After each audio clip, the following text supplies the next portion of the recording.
Avec cette signature, la Guinée bénéficie de l'annulation de la totalité de ses dettes envers l'Italie qui se chiffre à 25 millions d'euros. Un montant qui rentre dans le cadre des prêts consentis par le gouvernement italien au titre des accords conclus avant 1999. En signant donc l'annulation de cette dette, le secrétaire d'État des Affaires étrangères et de la coopération de l'Italie est revenu sur l'historique des relations entre son pays et la Guinée. Le fait que l'Italie aujourd'hui termine d'annuler la dette de la Guinée, c'était naturellement un devoir à cause de la coopération historique. Je ne peux que rappeler ici que l'Italie a été le premier pays européen à reconnaître l'indépendance de la Guinée en 1958. Mais aussi, c'est une dette d'amitié envers ce pays à laquelle je suis personnellement lié, le président le sait bien. Mais l'Italie se sent liée, à travers moi, tout le gouvernement se sent lié. Il y a plusieurs étapes que nous voulons franchir à partir de ce moment. Aider la Guinée au Fonds monétaire international, comme c'est le souhait de son Excellence, Monsieur le Président. Aider la Guinée avec un crédit sur la santé qui sera finalisé en début février. L'annulation de cette dette va nécessairement libérer une surface financière pour le gouvernement guinéen.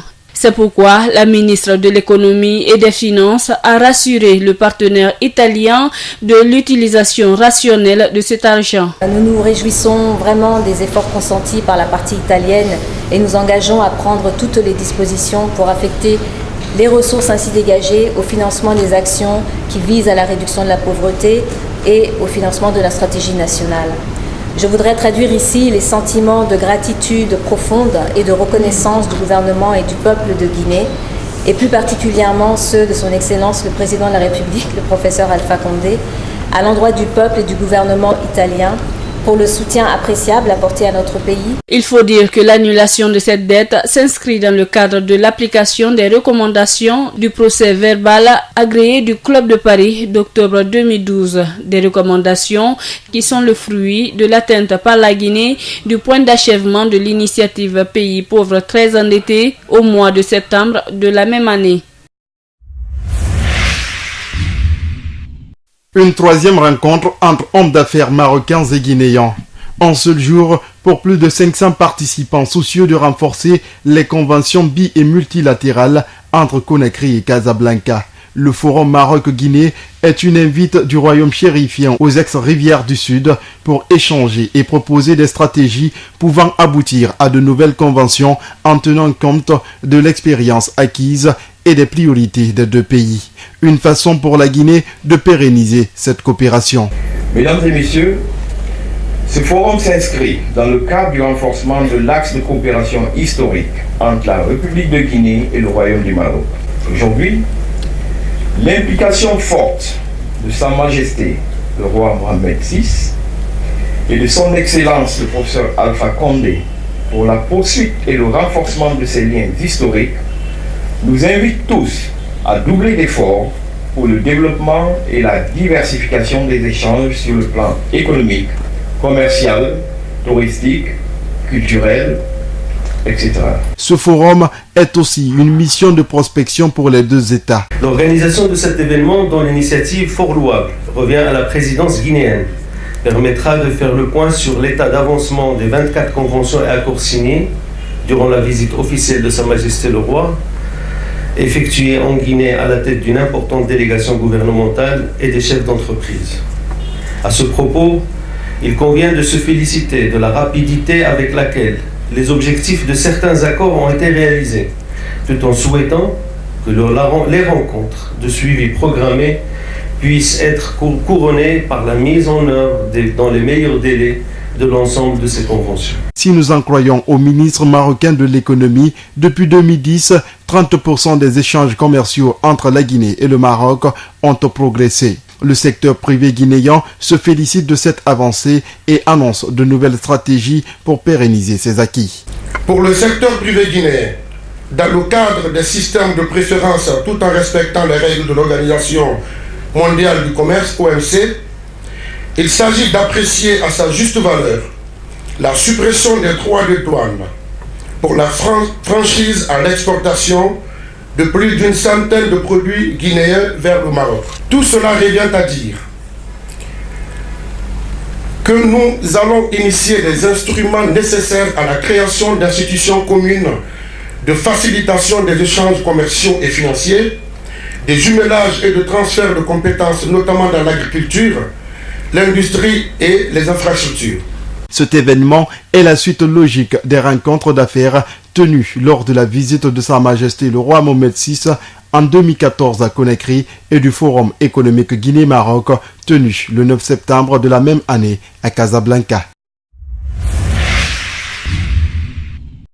La Convention internationale des droits de l'enfant de 1989 a prévu de protéger et promouvoir les droits de survie et de développement des enfants. Cet accord permet à cette couche de s'éduquer, de s'épanouir et surtout de faire entendre leur voix pour atteindre leur plein potentiel. De la nécessité de cette rencontre d'échange et de partage. Notre objectif, c'est de permettre vraiment aux enfants en milieu scolaire d'être informés sur leurs droits et devoirs. C'est en cela que nous allons aboutir à la promotion et la protection des droits des enfants, mais également à l'exercice réel de la citoyenneté. Pour la première phase de la campagne de promotion des droits et devoirs des enfants, c'est le collège Kipé qui accueille l'équipe des députés juniors de Guinée. Les professeurs DCM seront mis à contribution pour expliquer davantage aux enfants qu'est-ce qui se trouve dans ces documents et comment il faut les exploiter. Chaque matin au MA aussi, nous allons profiter, expliquer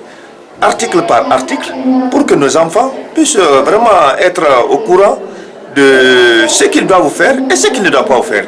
Qu'est-ce qui est bon pour le pays, qu'est-ce qui n'est pas bon pour le pays. Un enfant bien protégé est une ressource pour un pays. C'est pourquoi la présidente du Parlement des enfants de Guinée a sollicité que cette vulgarisation soit élargie pour les centres d'apprentissage de tout le pays. Je saisis cette occasion pour rappeler que les enfants ont le droit d'être informés sur leurs droits et devoirs. Parce que si on ne connaît pas nos droits, on ne pourra pas les défendre.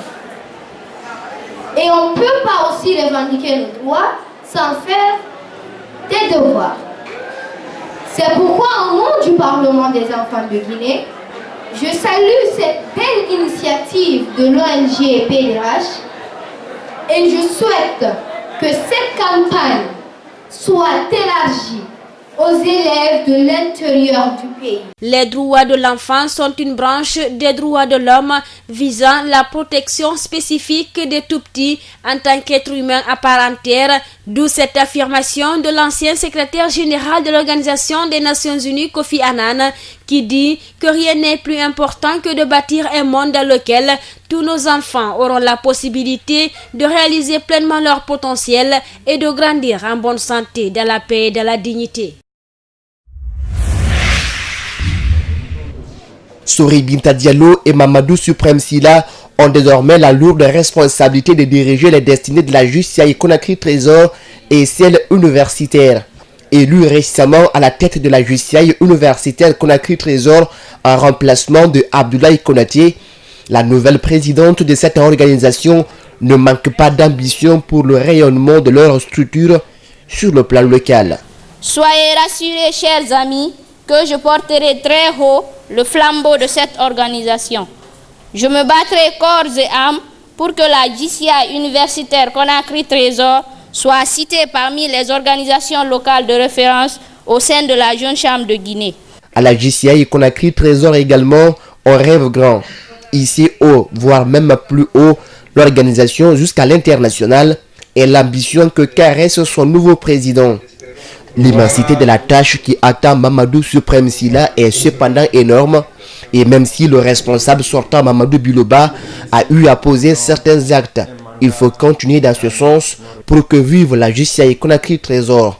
Parmi ses priorités figure en bonne place la formation de ses membres. Les priorités cette année, c'est d'accentuer nos activités sur la formation parce que nous savons, sans formation, un jeune leader ne peut aller nulle part. Aussi intensifier sur les activités communautaires parce que nous croyons que servir l'humanité constitue l'œuvre la plus noble d'une vie. Donc beaucoup d'activités en ce sens. Regroupant en leur sein des jeunes hommes et femmes âgés de 18 à 40 ans, la vocation de la jeune chambre internationale Conakry Trésor et universitaire est de former aujourd'hui les dirigeants de demain par le biais de l'entrepreneuriat et également offrir des services à la communauté.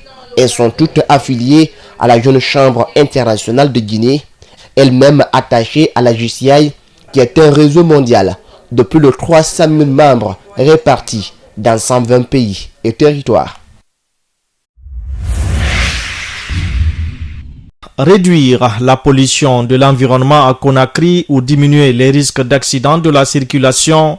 En tout cas, le chef de l'État décide d'interdire l'importation des véhicules âgés de plus de 8 ans. Mais cette décision à peine publiée casse déjà les œufs chez certains importateurs de véhicules.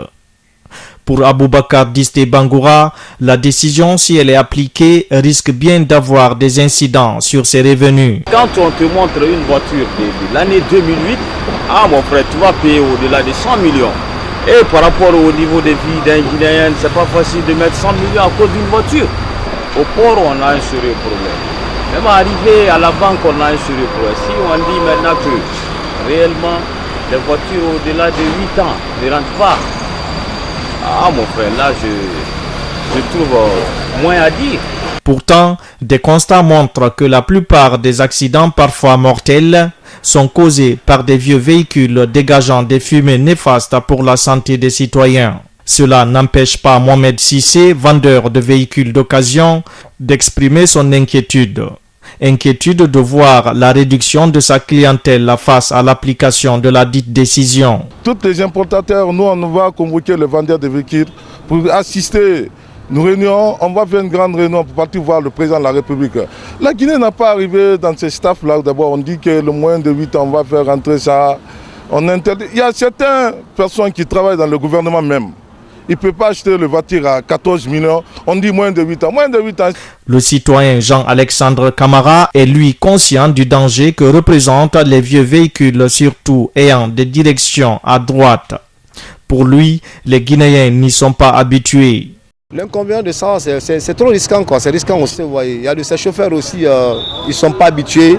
Alors, ça peut créer des dégâts, ça peut créer des accidents, c'est très grave. L'application de cette décision permettra en outre de réduire considérablement l'émission de gaz à effet de serre. La danse, le théâtre, la poésie sont entre autres disciplines dans lesquelles les participants vont se rivaliser d'ardeur. Cette compétition permettra aux militants et sympathisants de s'imprégner davantage des activités de cette formation politique.